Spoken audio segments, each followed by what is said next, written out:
Guys, balik lagi nih. Gimana kabar teman-teman semuanya? Baik-baik aja ya kan? Nah, di video kali ini kita bakalan ngelanjutin lagi pembahasan rekap alur cerita Donghua Transformasi Bintang part 28 ya guys ya. Seperti biasa buat teman-teman yang baru gabung, Abang Frank saranin nonton dulu pembahasan rekap-rekap bagian sebelumnya supaya teman-teman gak gagal paham ngikutin kelanjutan alur ceritanya. Untuk linknya udah ada di kolom deskripsi. Oke lah guys, nggak usah kebanyakan drama lagi di awal video. Langsung aja simetriskan posisi reban kalian. Inilah waktunya kita baku hantam.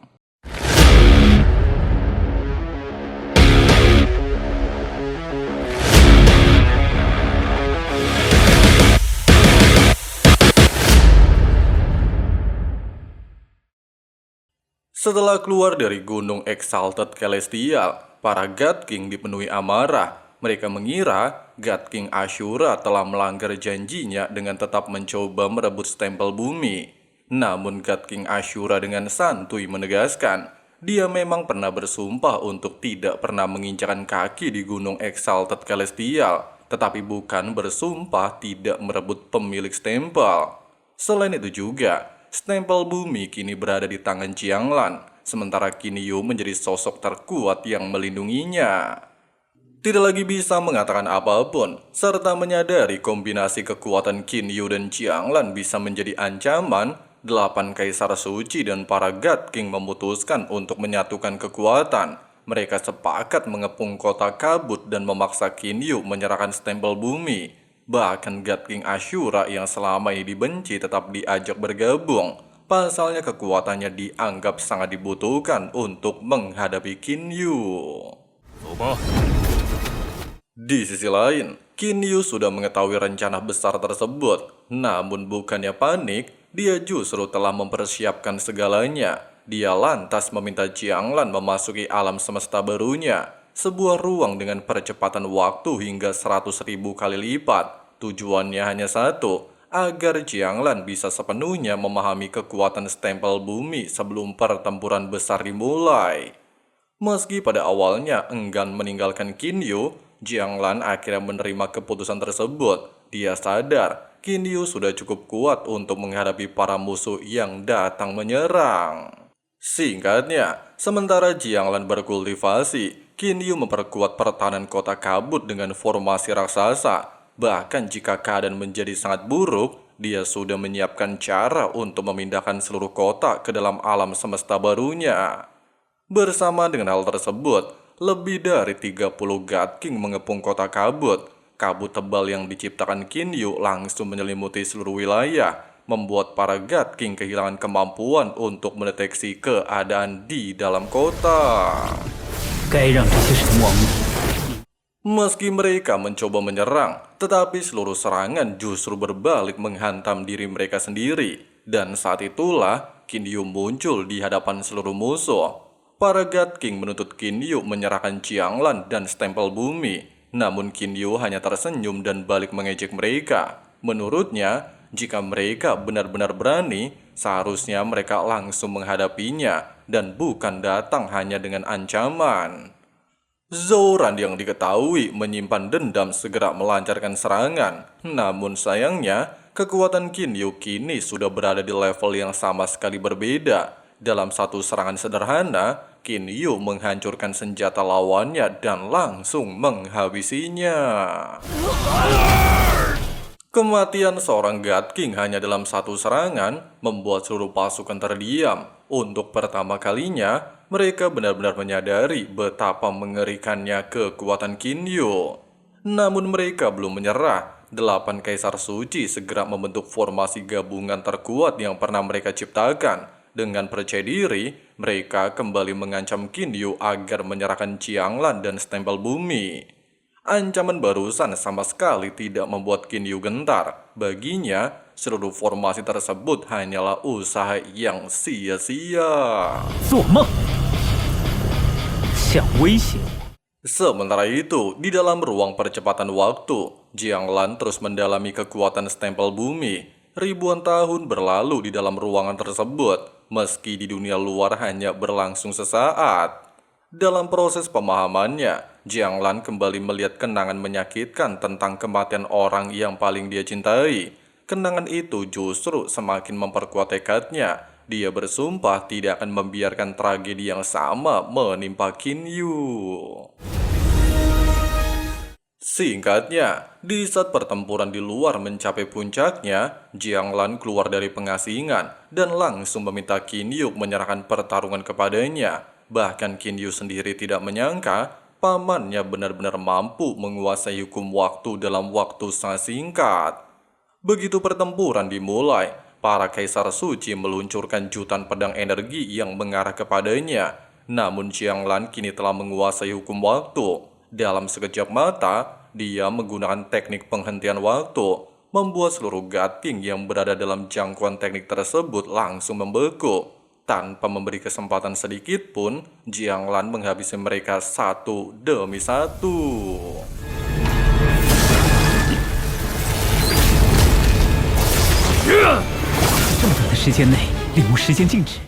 Melihat banyak rekannya tewas, para kaisar suci akhirnya berhasil membebaskan diri dari teknik tersebut. Di saat yang sama, God King Ashura dan Ratu Laut Darah mencoba menyerang Qin Yu. Akan tetapi, seluruh serangan mereka tidak mampu menembus pertahanan Qin Yu sedikit pun, di mana Qin Yu secara sengaja mengurung mereka di dalam formasinya, sehingga tidak membahayakan nyawa paman lah.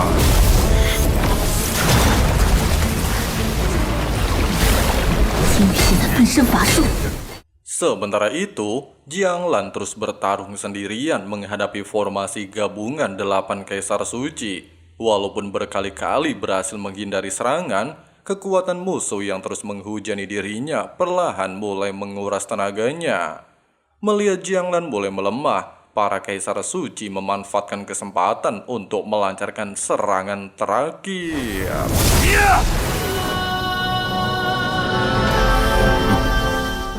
Di saat Jiang Lan hampir kehilangan nyawanya, Qin Yu muncul secepat kilat menyelamatkannya. Bahkan wajah Qin Yu langsung dipenuhi amarah. Tidak hanya itu, Qin Yu juga telah membulatkan tekadnya untuk tidak lagi menahan diri.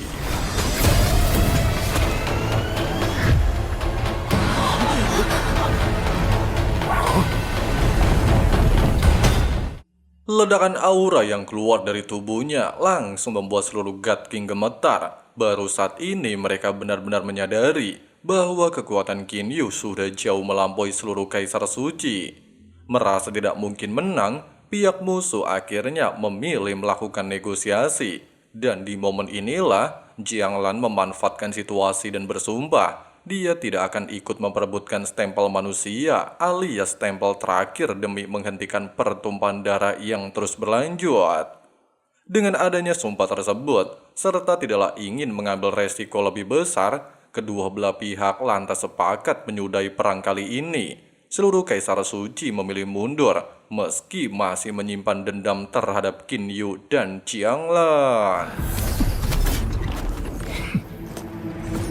Meskipun mendapatkan kesempatan bernafas, namun seluruh anggota Qin Yu sadar perdamaian tersebut hanyalah akan berlangsung sementara waktu. Pasalnya stempel manusia akan segera muncul, sehingga pastilah akan memicu perang yang lebih besar di antara jajaran para God King alam dewa.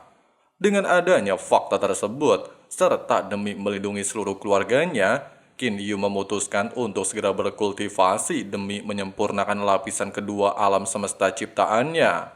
Di saat yang sama dengan hal tersebut, Xiao He pada akhirnya juga berhasil menembus ranah God King setelah memahami hukum waktu. Di sisi lain, musuh-musuh Qin Yu juga terus memperkuat kekuatan mereka. Bahkan kali ini, Zhou Xian telah keluar dari pengasingan dan menjadi God King. Tidak hanya itu, mengetahui kedua pamannya telah tewas di tangan Qin Yu, dia lantas membulatkan tekad untuk segera membalaskan dendam keluarganya. Bahkan Zhou An alias Exalted Celestial Petir juga berniat melakukan hal yang sama. Dia hanya tinggal menunggu waktu yang tepat untuk menghabisi Qin Yu.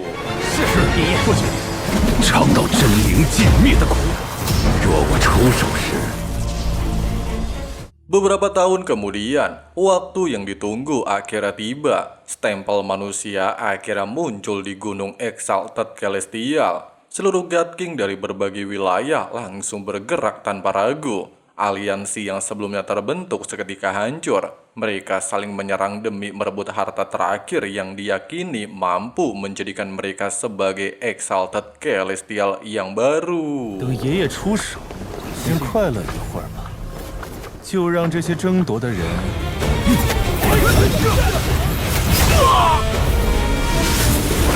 会是怎样的表情呢？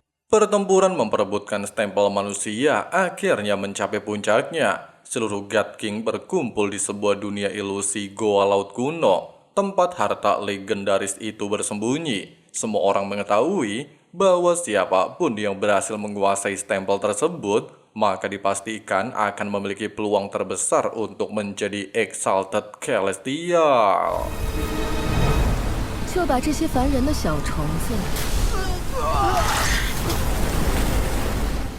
Keserakan membuat tidak ada seorang pun yang mau bekerja sama. Setiap kali ada God King yang hampir mendapatkan stempel, God King lain langsung menghalangi, sehingga pertarungan besar tidak dapat dihindari. Bahkan banyak God King tewas sebelum sempat menyentuh harta tersebut.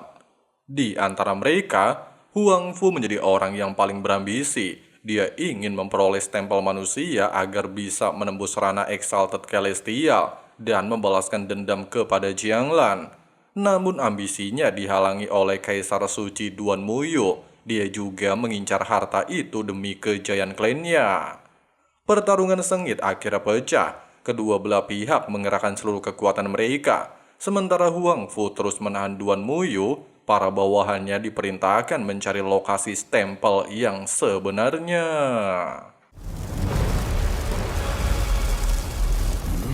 Setelah pertarungan panjang, Duan Muyu akhirnya berhasil menemukan lokasi stempel lebih dahulu. Dengan memanfaatkan kesempatan saat lawan lengah, dia merebut stempel manusia dan segera melarikan diri, membuat seluruh God King langsung mengejarnya. Demi mempertahankan stempelnya, Duan Muyu bahkan rela mengorbankan banyak nyawa. Baginya, semua pengorbanan tersebut tidak berarti jika pada akhirnya dia berhasil menjadi Exalted Celestial. 夜终于是我的了。 Di saat yang sama, Qin Yu menyaksikan begitu banyak korban berjatuhan. Pemandangan itu membuatnya merenung. Selama perjalanan hidupnya, dia telah berkali-kali kehilangan orang-orang yang dicintainya hanya karena perebutan kekuasaan. Dan saat ini setelah mencapai alam dewa, kenyataan yang sama kembali terulang. Fakta tersebut membuat Qin Yu mulai mempertanyakan, apakah menjadi kuat memang selalu harus dibayar dengan darah dan nyawa? Karena itulah, dia bertekad menjadi lebih kuat, bukan demi kekuasaan, melainkan demi melindungi keluarga dan orang-orang yang dia cintai. Sementara itu, Duan Muyu tiba-tiba dihentikan oleh Ratu Lautan Darah, yang ternyata Ratu Lautan Darah memiliki identitas asli sebagai God King Sueyun. Di momen ini juga, pertemuan mereka kembali membuka kenangan pahit di masa lalu, di mana saat itu, 8 kaisar suci pernah memburu Sueyun demi merebut harta surgawi Gunung Exalted Celestial.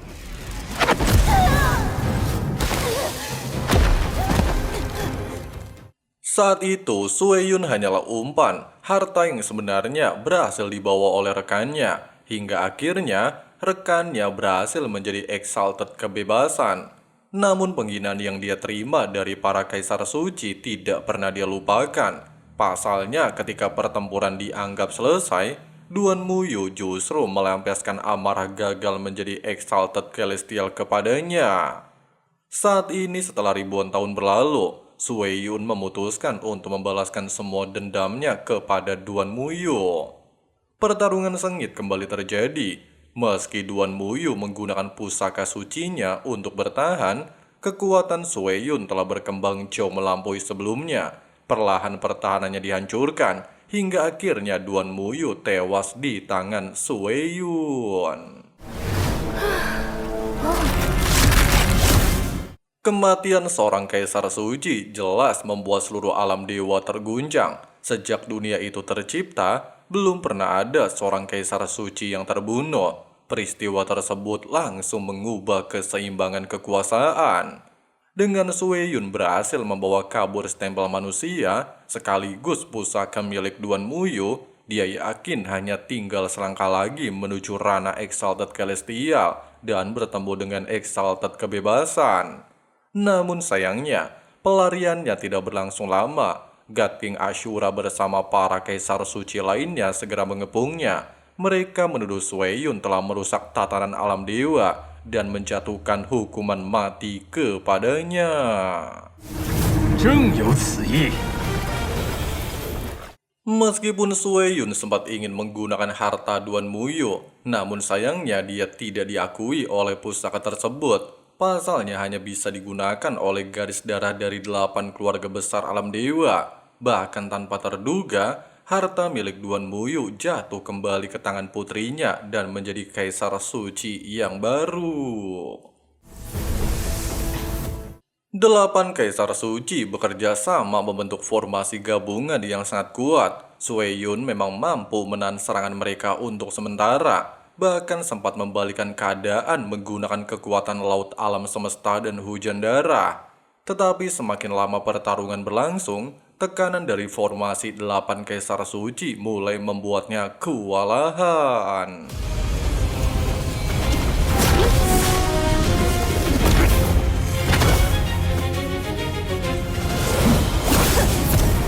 Menyadari situasinya tidak menguntungkan, Sui Yun memilih mundur. Dia berhasil memperdaya seluruh musuhnya dan meloloskan diri sebelum benar-benar terkepung. Di tengah-tengah pelariannya, God King Ashura kembali menghadangnya. Pertarungan keduanya berlangsung sangat seimbang. Pasalnya sama-sama menguasai hukum waktu. Di saat mereka masih bertarung, Exalted Celestial Hukuman Petir alias Zoan akhirnya menunjukkan diri, sehingga kehadirannya yang dianggap sebagai salah satu sosok terkuat di alam dewa langsung mengubah jalannya pertempuran. Dengan kekuatan mutlak miliknya, Zoan dengan mudah menekan Sui Yun. Bahkan teknik penghenti waktu yang dimiliki Sui Yun sama sekali tidak mampu mempengaruhinya. Setelah berhasil menangkap Sui Yun, Zoan mengambil kembali stempel manusia. Namun bukannya menyimpannya sendiri, dia menyerahkan stempel itu kepada Zhou Huo untuk diberikan kepada Jiang Fan sebagai bagian dari kesepakatan lama. Sebagai balasannya, Jiang Fan diwajibkan menikahkan putrinya alias Jiang Li dengan putranya alias Zhou Xian, bahkan mengharuskan Jiang Fan menghabisi kedua anak Qin Yu. Di momen inilah rahasia kesepakatan tersebut terbongkar. Ternyata mahar pernikahan Jiang Li bukanlah emas ataupun pusaka, melainkan kesempatan untuk memperoleh stempel manusia dan menjadi Exalted Celestial, serta menjadi alasan kuat kenapa Jiang Fan menolak Qin Yu dan memilih Zhou Xian. Mendengarkan hal tersebut, Qin Yu yang selama ini telah berjuang demi mendapatkan restu untuk bersama Jiang Li langsung dipenuhi amarah. Bahkan tanpa ragu, dia menerobos ruang dan muncul di hadapan semua orang.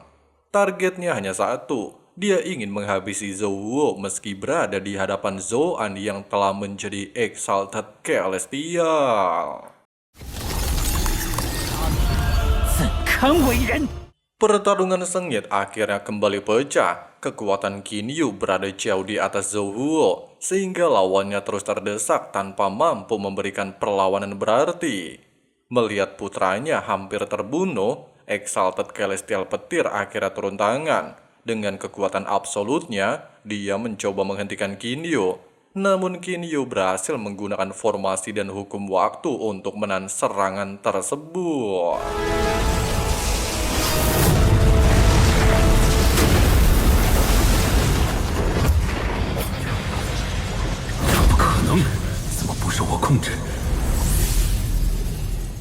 Memanfaatkan kesempatan itu, Qin Yu tetap menyerang Zhou Huo hingga lawannya terluka parah. Sampai akhirnya menyadari dirinya tidaklah mungkin menang, Zhou justru secara nekat memilih meledakkan dirinya dan menyeret Qin Yu mati bersamanya. Ledakan dahsyat mengguncang seluruh alam dewa. Meski berhasil selamat dari ledakan tersebut, Qin Yu kini harus menghadapi kemarahan Zhou-an secara langsung. Sebagai seorang Exalted Celestial, Zhou-an memperlihatkan perbedaan kekuatan yang luar biasa. Berbagai serangan terus menghantam Qin Yu tanpa henti. Walaupun terluka berkali-kali, Qin Yu tetap bertahan dan terus mencari celah untuk melawan. Namun perbedaan ranah terlalu besar, dan pada akhirnya, setelah menerima serangan terakhir yang sangat dahsyat, tubuh Qin Yu hancur dan jatuh ke lautan. Di depan seluruh God King, dia perlahan menghilang hingga semua orang mengira dirinya telah gugur.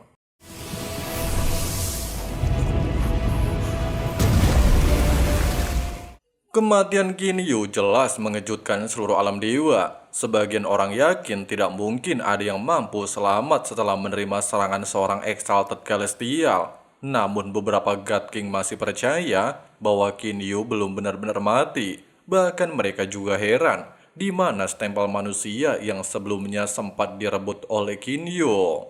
Sementara itu, keluarga Zhou-an memberikan pusaka kepada Zhou Xian untuk menjadi kaisar suci yang baru menggantikan ayahnya, serta meminta seluruh God King untuk memusnahkan kota kabut alias kota kekuasaan Qin Yu. 斩草除根。 Nah guys, seperti itulah pembahasan alur cerita rekap Donghua Transformasi Bintang part 28 ya guys ya. Sedangkan besok kita bakalan bahas part 29 alias ending season 7 dan menjadi akhir dari cerita Donghua Transformasi Bintang ya guys ya. Jika kalian pengen dibuatkan rekap Donghua lainnya, langsung tulis aja di kolom komentar ya guys ya. Oke lah guys, makasih banyak banget buat teman-teman yang udah nonton videonya sampai habis. Di sini Abang Frank pamit undur diri dulu. See you and bye. Here, look there, over where am I scared? Where am I at? I gotta make it in this life. Whatever makes me happy, know I'm doing things right. Sipping in the summer on a goose and Sprite, or find a nightclub for the end of the night. Oh, and we all got dreams. We all want things. But what you gonna do for it? How you gonna move for it? What you gonna be? And do you believe you can do anything? But what you gonna do for it? How you gonna move for it? What you gonna be?